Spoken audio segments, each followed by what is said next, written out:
श्री हरि बोलो ग्रंथराज श्रीमद्भगवद्गीता जी की जय। श्री परमात्मने नमः। नमस्कार दोस्तों, आज के इस वीडियो में हम श्रीमद्भगवद्गीता के दूसरे अध्याय के श्लोक 56 और 57 की चर्चा करेंगे। इन श्लोकों में श्री कृष्ण हमें सिखाते हैं कि स्थिर बुद्धि वाले व्यक्ति के मनोभाव कैसे होते हैं और कैसे वह अपनी भावनाओं पर नियंत्रण रखता है। अगर आप जीवन में स्थिरता और शांति चाहते हैं तो इस वीडियो को अंत तक जरूर देखें। पिछले वीडियो में हमने श्लोक 54 और 55 की चर्चा की थी, जहां अर्जुन ने श्री कृष्ण से स्थिर बुद्धि वाले व्यक्ति के लक्षणों के बारे में प्रश्न किया था। श्री कृष्ण ने हमें बताया था कि एक स्थिर बुद्धि वाला व्यक्ति कामनाओं से मुक्त और आत्मसंतुष्ट होता है। अगर आपने वह वीडियो मिस कर दिया है तो उसे जरूर देखें। आज के श्लोक 56 में श्री कृष्ण बताते हैं कि स्थिर बुद्धि वाला व्यक्ति सुख और दुख दोनों में समान रहता है और उसे किसी भी परिस्थिति में हर्ष या शोक नहीं होता। वहीं श्लोक 57 में उन्होंने यह बताया कि ऐसा व्यक्ति अच्छे और बुरे कर्मों के फल को समान रूप से ग्रहण करता है और उसकी बुद्धि स्थिर रहती है। भगवद गीता अध्याय 2 श्लोक 56 से 57। स्थिर बुद्धि पुरुष को दुखों में अनुद्विग्न, सुखों में निस्पृह और शुभाशुभ की प्राप्ति में हर्ष शोकादि द्वंद्वों से रहित कहकर दूसरे प्रश्न का उत्तर देना। श्लोक 56। दुःखेष्वनुद्विग्नम्ना सुखेषु विगतस्पृह वीतराग भयक्रोधः स्थित धीर मुनिरुच्यते। दुःखेषु अनुद्विग्नम्ना सुखेषु विगतस्पृह वीतराग भयक्रोधः स्थित धिया मुनिः उच्यते। 56। दुःखेषु अर्थात दुखों की प्राप्ति होने पर, अनुद्विग्नम्ना अर्थात जिसके मन में उद्वेग नहीं होता, सुखेषु अर्थात सुखों की प्राप्ति में, विगतस्पृह अर्थात जो सर्वथा निस्पृह है, तथा वीतराग भयक्रोध अर्थात जिसके राग भय और क्रोध नष्ट हो गए हैं, ऐसा मुनिय अर्थात मुनि, स्थितिय अर्थात स्थिर बुद्धि, उच्यते अर्थात कहा जाता है। व्याख्या। अर्जुन ने तो स्थित प्रज्ञ कैसे बोलता है, ऐसा क्रिया की प्रधानता को लेकर प्रश्न किया था, पर भगवान भाव की प्रधानता को लेकर उत्तर देते हैं, क्योंकि क्रियाओं में भाव ही मुख्य है। क्रिया मात्र भावपूर्वक ही होती है। भाव बदलने से क्रिया बदल जाती है, अर्थात बाहर से क्रिया वैसी ही दिखने पर भी वास्तव में क्रिया वैसी नहीं रहती। उसी भाव की बात भगवान यहां कह रहे हैं। गीता में अर्जुन ने जहां कहीं भी क्रिया की प्रधानता को लेकर प्रश्न किया है, उसका उत्तर भगवान ने भाव और बोध की प्रधानता को लेकर ही दिया है। कारण कि क्रियाओं में भाव और बोध ही मुख्य हैं। भाव और बोध के अनुसार ही क्रियाएं होती हैं। जैसे अर्जुन ने 14वें अध्याय में पूछा कि गुणातीत पुरुष के आचरण कैसे होते हैं, तो भगवान ने भाव की मुख्यता को लेकर उत्तर दिया कि उसके आचरण समतापूर्वक होते हैं। दुःखेष्वनुद्विग्नम्ना दुखों की संभावना और उनकी प्राप्ति होने पर भी जिसके मन में उद्वेग नहीं होता, अर्थात कर्तव्य कर्म करते समय कर्म करने में बाधा लग जाना, निंदा अपमान होना, कर्म का फल प्रतिकूल होना आदि प्रतिकूलताएं आने पर भी उसके मन में उद्वेग नहीं होता। कर्मयोगी के मन में उद्वेग, हलचल न होने का कारण यह है कि उसका मुख्य कर्तव्य होता है दूसरों के हित के लिए कर्म करना, कर्मों को सांगोपांग करना, कर्मों के फल में कहीं आसक्ति, ममता, कामना न हो जाए इस विषय में सावधान रहना। ऐसा करने से उसके मन में एक प्रसन्नता रहती है। उस प्रसन्नता के कारण कितनी ही प्रतिकूलता आने पर भी उसके मन में उद्वेग नहीं होता। सुखेषु विगतस्पृहा सुखों की संभावना और उनकी प्राप्ति होने पर भी जिसके भीतर स्पृहा नहीं होती, अर्थात वर्तमान में कर्मों का सांगोपांग हो जाना, तात्कालिक आदर और प्रशंसा होना, अनुकूल फल मिल जाना आदि अनुकूलताएं आने पर भी उसके मन में यह परिस्थिति ऐसी ही बनी रहे, यह परिस्थिति सदा मिलती रहे, ऐसी स्पृहा नहीं होती। उसके अंतःकरण में अनुकूलता का कुछ भी असर नहीं होता।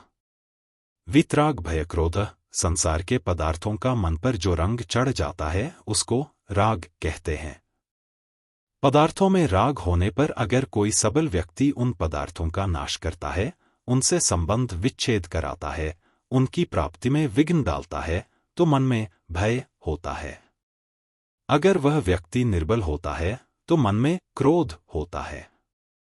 परंतु जिसके भीतर दूसरों को सुख पहुंचाने का, उनका हित करने का, उनकी सेवा करने का भाव जागृत हो जाता है, उसका राग स्वाभाविक ही मिट जाता है। राग के मिटने से भय और क्रोध भी नहीं रहते, अतः वह राग, भय और क्रोध से सर्वथा रहित हो जाता है। जब तक आंशिक रूप से उद्वेग, स्पृहा, राग, भय और क्रोध रहते हैं, तब तक वह साधक होता है। इनसे सर्वथा रहित होने पर वह सिद्ध हो जाता है। वासना, कामना आदि सभी एक राग के ही स्वरूप हैं। केवल वासना का तारतम्य होने से उसके अलग अलग नाम होते हैं। जैसे अंतःकरण में जो छिपा हुआ राग रहता है, उसका नाम वासना है। उस वासना का ही दूसरा नाम आसक्ति और प्रियता है। मेरे को वस्तु मिल जाए ऐसी जो इच्छा होती है, उसका नाम कामना है। कामना पूरी होने की जो संभावना है, उसका नाम आशा है। कामना पूरी होने पर भी पदार्थों के बढ़ने की तथा पदार्थों के और मिलने की जो इच्छा होती है, उसका नाम लोभ है। लोभ की मात्रा अधिक बढ़ जाने का नाम तृष्णा है। तात्पर्य है कि उत्पत्ति विनाशशील पदार्थों में जो खिंचाव है, श्रेष्ठ और महत्व बुद्धि है, उसी को वासना, कामना आदि नामों से कहते हैं। स्थित धीर मुनिरुच्यते, ऐसे मननशील कर्मयोगी की बुद्धि स्थिर, अटल हो जाती है। मुनि शब्द वाणी पर लागू होता है, इसलिए भगवान ने कि प्रभाषित के उत्तर में मुनि शब्द कह दिया है। परंतु वास्तव में मुनि शब्द केवल वाणी पर ही अवलंबित नहीं है। इसीलिए भगवान ने 17वें अध्याय में मौन शब्द का प्रयोग मानसिक तप में किया है, वाणी के तप में नहीं। 17वें अध्याय का 16वां श्लोक। कर्मयोग का प्रकरण होने से यहां मननशील कर्मयोगी को मुनि कहा गया है। मननशीलता का तात्पर्य है सावधानी का मनन, जिससे कि मन में कोई कामना आसक्ति न आ जाए। निरंतर अनासक्त रहना ही सिद्ध कर्मयोगी की सावधानी है, क्योंकि पहले साधक अवस्था में उसकी ऐसी सावधानी रही है। गीता 3 अध्याय का 19वां श्लोक, और इसी से वह परमात्म तत्व को प्राप्त हुआ है। श्लोक 57। यह सर्वत्रान्भिस्नेहस्तत्तत् प्राप्य शुभाशुभम् नाभिनंदति न द्वेष्टि तस्य प्रज्ञा प्रतिष्ठिता। यह सर्वत्र अनभिस्नेह तत् प्राप्य शुभाशुभम न अभिनंदति न द्वेष्टि तस्य प्रज्ञा प्रतिष्ठिता। 57। यह अर्थात जो पुरुष सर्वत्र अर्थात सर्वत्र, अनभिस्नेह अर्थात स्नेहरहित हुआ, तत्त अर्थात उस शुभाशुभम अर्थात शुभ या अशुभ वस्तु को, प्राप्य अर्थात प्राप्त होकर, न अर्थात न अभिनंदति अर्थात प्रसन्न होता है, और न अर्थात न द्वेष्टि अर्थात द्वेष करता है, तस्य अर्थात उसकी, प्रज्ञा अर्थात बुद्धि, प्रतिष्ठिता अर्थात स्थिर है। व्याख्या पूर्व श्लोक में तो भगवान ने कर्तव्य कर्म करते हुए निर्विकार रहने की बात बताई। अब इस श्लोक में कर्मों के अनुसार प्राप्त होने वाली अनुकूल प्रतिकूल परिस्थितियों में सम निर्विकार रहने की बात बताते हैं। यह सर्वत्रान्भिस्नेह, जो सब जगह स्नेहरहित है, अर्थात जिसकी अपने कहलाने वाले शरीर, इंद्रिया, मन, बुद्धि एवं स्त्री, पुत्र, घर, धन आदि किसी में भी आसक्ति, लगाव नहीं रहा है। वस्तु आदि के बने रहने से मैं बना रहा और उनके बिगड़ जाने से मैं बिगड़ गया, धन के आने से मैं बड़ा हो गया और धन के चले जाने से मैं मारा गया। यह जो वस्तु आदि में एकात्मता की तरह स्नेह है, उसका नाम अभिस्नेह है। स्थित प्रज्ञ कर्मयोगी का किसी भी वस्तु आदि में यह अभिस्नेह बिल्कुल नहीं रहता। बाहर से वस्तु, व्यक्ति, पदार्थ आदि का संयोग रहते हुए भी वह भीतर से सर्वथा निर्लिप्त रहता है। तत्तत् प्राप्य शुभाशुभ नाभिनंदति न देष्टि, जब उस मनुष्य के सामने प्रारब्धवशात शुभ-शुभ, शोभनीय, अच्छी मंदी, अनुकूल प्रतिकूल परिस्थिति आती है, तब वह अनुकूल परिस्थिति को लेकर अभिनंदित नहीं होता और प्रतिकूल परिस्थिति को लेकर द्वेष नहीं करता।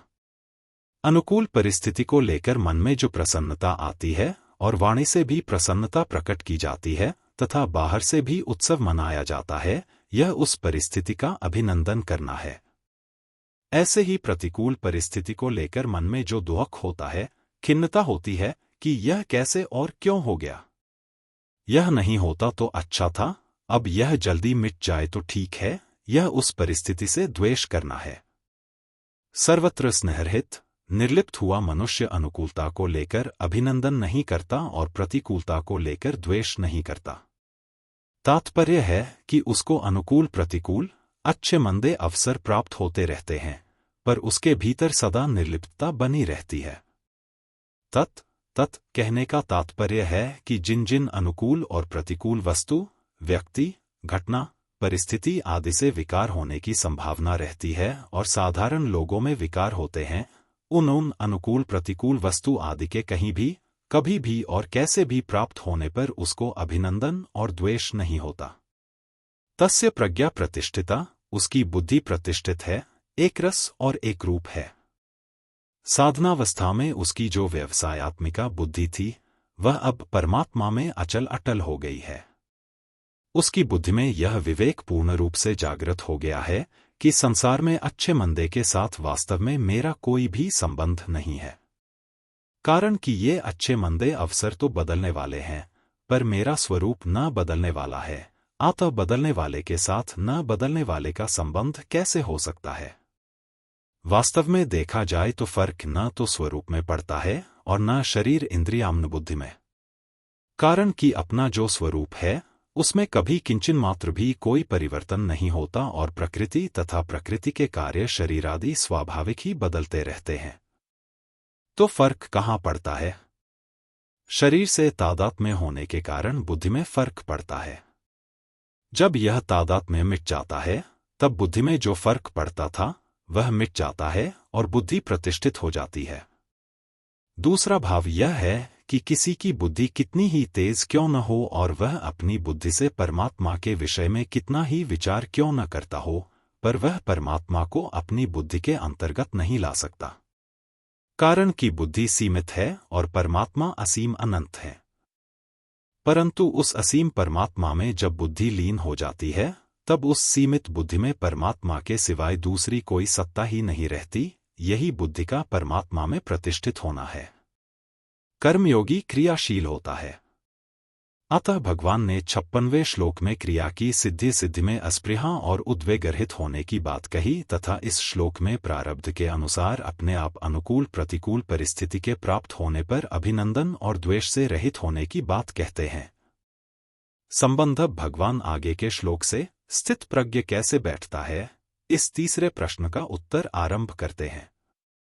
कल के वीडियो में हम श्लोक 58 और 59 की चर्चा करेंगे, जहां श्री कृष्ण यह बताते हैं कि कैसे एक स्थिर बुद्धि वाला व्यक्ति अपनी इंद्रियों को नियंत्रित करता है और किस तरह वह विषयों के संपर्क में आकर भी उनसे प्रभावित नहीं होता। ऐसी ही और वीडियो के लिए हमारे साथ जुड़े रहिए। अगर आपने अभी तक सब्सक्राइब नहीं किया है तो अभी कर लीजिए और बेल आइकॉन दबाकर सभी नई अपडेट्स सबसे पहले पाएं। आपके विचार और सुझाव हमारे लिए बेहद महत्वपूर्ण हैं, इसलिए उन्हें साझा जरूर करें। साथ ही अपने दोस्तों और परिवार के साथ भी यह चैनल शेयर करें, ताकि हम सब मिलकर सीखते और आगे बढ़ते रहें। हम लाए हैं आपके लिए एक खास ऑफर।